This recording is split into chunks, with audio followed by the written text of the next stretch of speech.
Hi there, Rita here. I enhance women on the outside to ignite the inside. Are you scared to start your own business? You're not starting at the bottom, you're starting at the beginning. And at the beginning, there's a lot of uncertainty, right? And there's a lot of lack of clarity. Of course, you're going to be scared because we're going into this unknown. I was an electrical engineer and then I started an at-home business before the internet. I had a paycheck and I got paid every 2 weeks, whether I was sick or on vacation. But when you start your own business, there's no safety net, right? And there's no health insurance and all these other things. Plus, I had young kids. I want to give you some of the mindset hacks that I use to keep going. My first question to you is why? Why do you want to have a business? Why do you want to do this? And my why was I loved money, but I wanted to be the one that raised my kids. I wanted to be the major influence in their life, and I actually wanted to share and enjoy time with my family. That was my why. Why did I get started? It was because I was used to having the income, but then my kids were so important that I was going to work no matter what. If you're not motivated, you just don't have a strong reason and you haven't created a vision statement that is going to give you that energy to move forward. There are a lot of behaviors in a business that people don't like to do. Making phone calls or prospecting with leads. Everything in life has what I call grunt work we don't want to do. Babies come with diapers. Houses come with constant repairs and maintenances, but we're not going to give up babies and we're not going to give up our dream houses just because there's repairs and maintenances involved. When we're doing a business, there's some grunt works. Do the grunt work. Be consistent with the making calls, the getting the leads, the getting the bookings, whatever you need to make your business grow. And if you have a strong why, you'll go over the hump to get that done. The second thing I did that really helped me grow my business, I was consistent. I rode the train home from work every day, and I passed out business cards and met people on the train going to work and coming back from work every single day.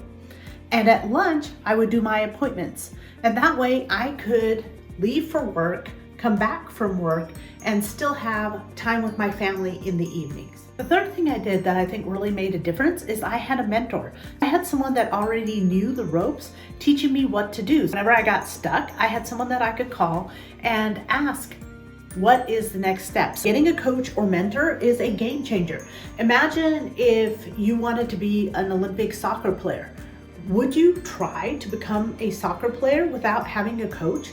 Would you join a team, a sports team that didn't have a coach? When we are looking at people that want to excel, that really want to make a difference, like top athletes, the first thing they do is get a coach. And if the team's losing, they don't fire the players, they fire the coach. Having a mentor skyrocketed my success because with every hurdle and hump, I was able to speak to someone that had already done it. The next thing I would tell you is develop some thick skin. People are not gonna get what you are doing. People do not understand a mom with a business, home-based businesses, network marketing in general, they just don't get it. So to expect your friends and family to support you and buy your products or buy your services or even say nice things about your business, just get over that. No one understands the dream in your heart, and it's okay. You understand the dream in your heart and just go for it. I remember for 7 years, I took my kids to this elementary school. And when my son was finally in 6th grade, a bunch of us moms were standing around at the school picnic. They were complaining about their boss, but I couldn't join in because I was my own boss. And they were complaining about their commute, but I couldn't join in that either because I commuted from my bedroom down to my office. They complained about lacking time with their kids. I couldn't complain about that because I took my kids to school every day. I picked up my kids from school every day. I volunteered in the cafeteria. I volunteered in the art room, and I still made money. And finally, one of the moms looked directly at me and she said, you know, Rena, you're the mom that made it. And all the other moms agreed in unison. And then they went back to complaining. Just by going after what is in your heart and being authentic, people are watching. And down the road, they may recognize that you have made it, but you have no idea what they're thinking. And just give up that whole need for external approval and that need to be liked or have support from other people.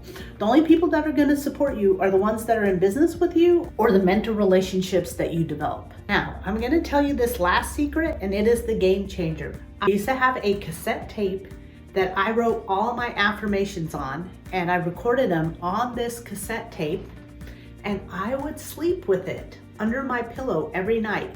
So for the first 45 minutes of me going to sleep, all I heard was in my voice all the things I was going to accomplish in my business. And I was going to build my dream house, but I was broke, right? And I was going to earn a company car, and I was going to take my kids all over the world. And these dreams just looked way out of reach. All of that happened because I programmed my brain for success, and that's what I get to do now. I help other mom bosses program their brains for success. I've written a book here, Mom Bosses: How to Build a Thriving Business. Go ahead and scan the QR code and see how you can get this book right now.